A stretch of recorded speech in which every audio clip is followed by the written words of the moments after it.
आज या ठिकाणी खिरविरे प्राथमिक आरोग्य केंद्र येथील नवीन झालेल्या काँक्रिटीकरण रस्त्याच्या बांधकामाबाबत आज इथे ग्रामस्थ जमलेले आहेत। ही मोटरसायकल एका शेतकऱ्याची आहे।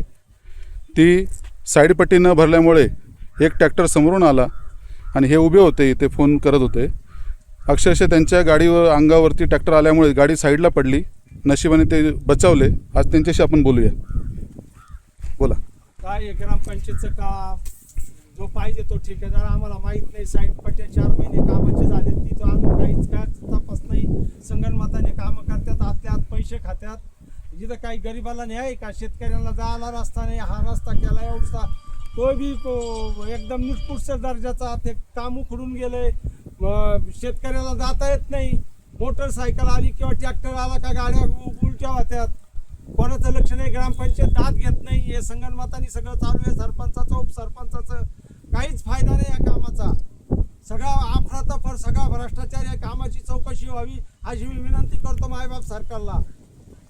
बरोबर आहे तुमचं साहेब, परंतु आमदार साहेब आणि आपली ग्रामपंचायत तर सांगतात आहे की आम्ही आमच्या काळात कामं केले, लोकांचे आम्ही सेवा करत आहोत। तर मग आज तुम्ही अशा विरोधात का बोलताय? अहो सगळे पियासाचे दलित वस्तीचे कामं सगळे जवळच्या ठेकेदाराला देऊन कमिशन लाटण्याचं काम आहे। काहीच नाही, कुठं काहीच लोकांची काहीच सेवा नाही। सगळे पैसे फुकट जातात।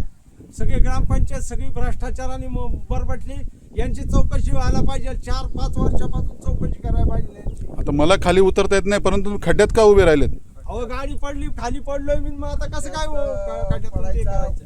उद्देश एकच आहे साहेब। काय झालंय माहितीये का, गेल्या अनेक दिवसापासून मी पण तक्रार ग्रामपंचायत मध्ये करतोय किंवा सरपंच तुम्ही तर ग्रामपंचायत सदस्य होते पूर्वी। सदस्य होतो, हे बरोबर आहे साहेब, पण सदस्य असताना आम्ही असे चुकीचे काम केले नाही। आम्ही चुकीच्या कामाला कधीच पाठीशी घातलं नाही। कारण माझा स्वभाव असा आहे का मी कोणतंही चुकीचं काम दिसलं तर तिथं मी सदस्य असो व सरपंच असो मी हमेशा बोलत होतो। पण आताची जर परिस्थिती पाहिली साहेब तर निकृष्ट दर्जाचं काम म्हणजे साधारण जेव्हा काँक्रिटीकरण केलं त्यावेळेस ही जुन्या मोरीवर बांधकाम केलंय आणि मोरी अक्षरशः लिपलेली आहे। ही मोरी आणि समोर मोरी फुटलेली आहे ठेकेदाराकडून। ही मोरी तशीच पडलेली आहे। जुन्या बांधकामावर बांधकाम देखील केलेलं नाही। त्या साईडनं BSNLचं टावर आहे, समोर आपल्या आपलं हे हॉस्पिटल आहे आणि ह्या अशा सुविधा इथं नसताना काही गोष्टी हे चुकीचं काम, याला साईड पट्टी टाकणं गरजेचं आहे। आज या शेतकऱ्याची जी नुकसान आहे आमची, कारण जो खड्डा खणून ठेवलाय त्याच्यातूनच माती नेऊन शेतकऱ्याने कोणी बोलायला नाही म्हणून इथून माती उचलायची, मुरुम नेऊन टाकलाय। परंतु आज परिस्थिती, हा जे गाडीवाले होते हे जर खाली आले असते, मी योगायोगाने मी तिकडनं आल्यामुळं ट्रॅक्टरच्या धावपळीत ते इकडं चुकून इकडं आले। परंतु जर आज ॲक्सिडेंटली केस झाली, उद्या दवाखान्यात इमर्जन्सी डिलेवरी पेशंट या गोष्टी होतात, इथं येतात। पण हे काम करणं कोणाचं काम आहे? ठेकेदार कोण असेल आम्हाला त्याच्याशी काही घेणं देणं नाही, तो जवळचा असो किंवा लांबचा, पण ते काम झालंच पाहिजे। वेळेला काही भान आहे का नाही ते काम पूर्ण होणं गरजेचं आहे साहेब। काय होतं माहिती आहे का, आम्हाला कोणी ठेकेदारी घेतली आम्हाला त्याच्याशी काही मतलब नाही। गावचं चांगलं काम झालंय, आमदार साहेबांनी जरी निधी दिला असेल, सरकार मार्फत जरी निधी दिला असेल, पण मग तो निधी चुकीच्या याचा वापर होऊ नये। जर समजा तुम्ही पूर्ण टेंडर जर काढून जर बिलं काढून घेत असेल आणि त्याला जर इन्व्हॉल्व सरपंच असेल उपसरपंच असेल, ते जर NOC देऊन जर समजा एखाद्या ठेकेदाराचे बिल पास करून दिले, याचा अर्थ असा होतो का हे बिल तुम्ही काढून दिलेलं आहे म्हणून हे ठेकेदारांनी बाकीचं उर्वरित काम केलेलं नाही। अगर तुम्ही जर ती NOC दिली नसती, जर पंचनामा केला नसता आणि जर ते बिल जर तसंच ठेवलं असतं, काही टक्केवारी जर बिल ठेवलं असतं तर ही साईड पट्टी नक्कीच गावापर्यंत पूर्ण झाली असती। कारण याचा मतलब असा आहे का हे सरपंच आणि उपसरपंचांनी 100% ठेकेदाराला हाताशी धरून ज्यांना NOC कामाची दिलेली, मला एवढंच म्हणायचंय, याच्या व्यतिरिक्त काय म्हणायचं नाही। साधारण प्रश्न दलित वस्ती सारख्या ठिकाणी आम्ही वारंवार साहेब तक्रार केली, स्मशानभूमीची तक्रार केली की म्हणजे आमची निकृष्ट दर्जाची स्मशानभूमी झालेली आहे। ती उद्या पावसाळा जर आला तर तिथं अक्षरशः माणूस जाळण्याचा जरी गेलं तिथं तर ते माणसं उभं राहायला जागा नाही। ती वारंवार तर साहेब म्हणतात, सरपंच साहेब म्हणतात तुमचं प्रकरण पास आहे, तुमचं दिलंय वर नगरला पाठवलंय। म्हणजे गेले आता 3 वर्ष होत आले तरी आमचं तिथपर्यंत कागदपत्र पोहोचवत नाही आम्हाला। आता सरपंच आणि ज्या वेळेस दलित वस्तीची म्हणतात आम्ही स्मशानभूमीचे हे केलेले, परंतु आता सदस्य म्हणतात आम्हाला माहीत नाही, सरपंच उपसरपंच ग्रामसेवक म्हणतात तुमचे बाकीचे पाठपुरावे केलेले आहेत. मग ते पाठपुरावा केले त्याची कमीत कमी पोस्ट आम्हाला दाखवायला पाहिजे ना. तुम्ही जे कामाची पूर्तता करतात कोणत्याही कामाची तिथं दाखवायला काय अडचण आहे का? दाखवायला गरजेचं आहे साहेब. याच्यात असं काही नाही का बुवा आम्हाला कोणत्याही समाजावर अन्याय होणं, कोणत्याही समाजात कोणत्याही वार्डात कोणाचंही काम असो, आमचं म्हणणं एवढंच आहे ग्रामस्थ म्हणून का मायबाप जनतेचं जे तुम्ही काम हाती घेतलेले ते काम पूर्णपणे झालं पाहिजे. वार्ड कुठलाही असो, दलित वस्ती असो, डगळे गल्ली असो, कुठलंही काम असो, शासकीय काम हे पूर्ण झालं पाहिजे. मी या मताशी सहमत आहे. नाही तर अन्यथा हे चुकीचा फ्रॉड चालू आहे, हा अक्षरशः चुकीचा फ्रॉड दिसतोय मला. नमस्कार. खिरवेरे ग्रामपंचायतमध्ये ग्रामपंचायतीचे जे प्रशासकीय अधिकारी आहेत, ग्रामसेवक असतील, सरपंच असतील, पूर्ण बॉडी असेल, एकमेकांच्या हाताला हात धरून भ्रष्टाचारामध्ये सगळे बरबटलेले आहेत. आता जिवंत उदाहरण तुम्हाला सांगतो. जर हा रस्ता हा इथून सरकारी दवाखान्याकडे जायचा रस्ता आहे, हा जो गावातून मेन रस्ता जातो, आता याच्यावरून समजा ह्या बाजूनी पण ॲम्ब्युलन्स आली आणि ह्या बाजूनी पण ॲम्ब्युलन्स आली तर दोन गाड्या एकमेकांच्या विरुद्ध दिशेला पास होऊ शकत नाही. एवढा छोटासा रस्ता बनवलेला आहे.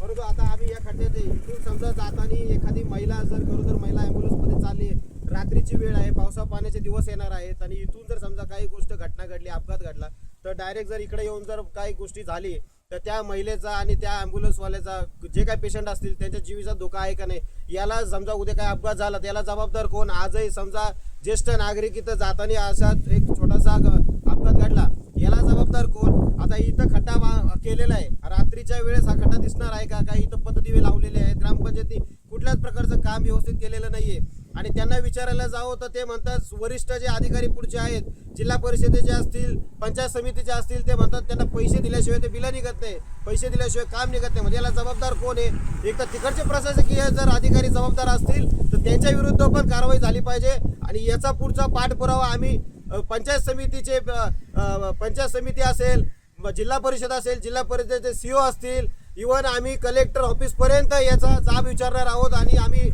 येणाऱ्या दिवसात प्रखर असं आंदोलन आमच्या सर्वांच्या माध्यमातून ह्या ग्रामपंचायतचा भोंगळ कारभार हा सर्वांसमोर उजेडात आलाच पाहिजे आणि लोकांचा पैसा हा गावकऱ्यांचा पैसा, हा लोकांच्या जनतेच्या टॅक्समधून निर्माण झालेला पैसा आहे. 15 वित्त आयोग असू द्या, चालू वित्त आयोग असू द्या, दलित वस्ती सुधारणा योजना असू द्या, सरकार पैसे देत आहे पण मग ग्रामपंचायतले काही लोक त्या पैशाचा दुरुपयोग करून स्वतःचे खिसे भरायचं काम चालू आहे, मनमानी कारभार चालू आहे. त्यांना वाटेल त्याच ठेकेदाराला ते काम देतात. विचारायला गेलं का कुठल्याच गोष्टीचं उत्तर देत नाही. आजही ग्रामपंचायतमध्ये बॉडी बसली होती, आम्ही त्यांना काही प्रश्न विचारले, सगळे गप गुमान बसलेले, ढिसाळ सगळं कारभार यांचा सगळा एक प्रकारे यांचं लक्ष नाही आहे, यांचं नियंत्रण नाही आहे. तिथं आम्ही पाहिलं तर फक्त 3च सदस्य, सरपंच आणि उपसरपंच, एवढी मोठी बॉडी असताना इतर सदस्य नाही आहेत. तो विचारणार कसं? सामान्य नागरिक, सामान्य गावकरी आम्ही प्रश्न विचारणार कोणाला जर आम्हाला ती गोष्ट मिळत नाही? आज आम्ही कायद्याच्या माध्यमातून, न्यायाच्या माध्यमातून आम्ही त्याचं प्रखर आंदोलन करणार आहोत आणि हेच आंदोलन येत्या दिवसात पंचायत समितीच्या समोर, जिल्हा परिषदेच्या समोर आम्ही याचा निषेध करणार आहोत आणि सर्व जो हिशोब ग्रामपंचायतचा जो भोंगळ कारभार आहे हा जनतेपुढे आणल्याशिवाय आम्ही राहणार नाहीये. अरे धिक्कार असो, धिक्कार असो, या खिरवेरे ग्रामपंचायत बॉडीचा धिक्कार असो, धिक्कार असो, धिक्कार असो, खिरवेरे ग्रामपंचायत बॉडीचा धिक्कार असो. या गाव आहे गावाचा प्रवेश हस्त रोड प्राथमिक आरोग्य केंद्राकडे गेले.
मध्ये उभी आहे.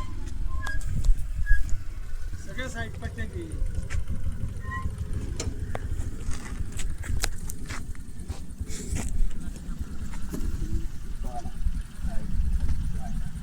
जागा आहे का? काय अवस्था आहे दवाखान्याची? काय आहे ते प्रपुल्ली दवाखान्याची साईडनं बस घ्यायचे बाईक. इथं सावलीत आहे ना. हे सरकारी BSNLचं टावर आहे.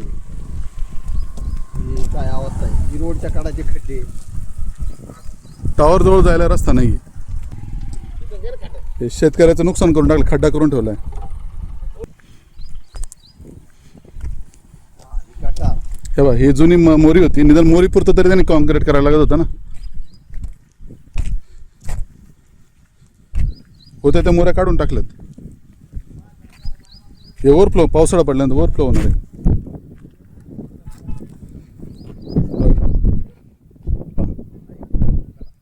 कोटेशन मध्ये याचं सगळं बजेट आहे मोऱ्यांचं. कुठं मोऱ्या टाकल्यात बघा. जुनी मोरी दाखवली. इंजिनियर सुद्धा याच्यात सामील आहे. जुनी मोरी तिचीच निदान त्याला प्लास्टर सुद्धा नाही केलं निदान. आणि ही मोरी फुटल्यामुळं ही तशीच ठेवली आणि जुन्या मोरीवर काम केलंय.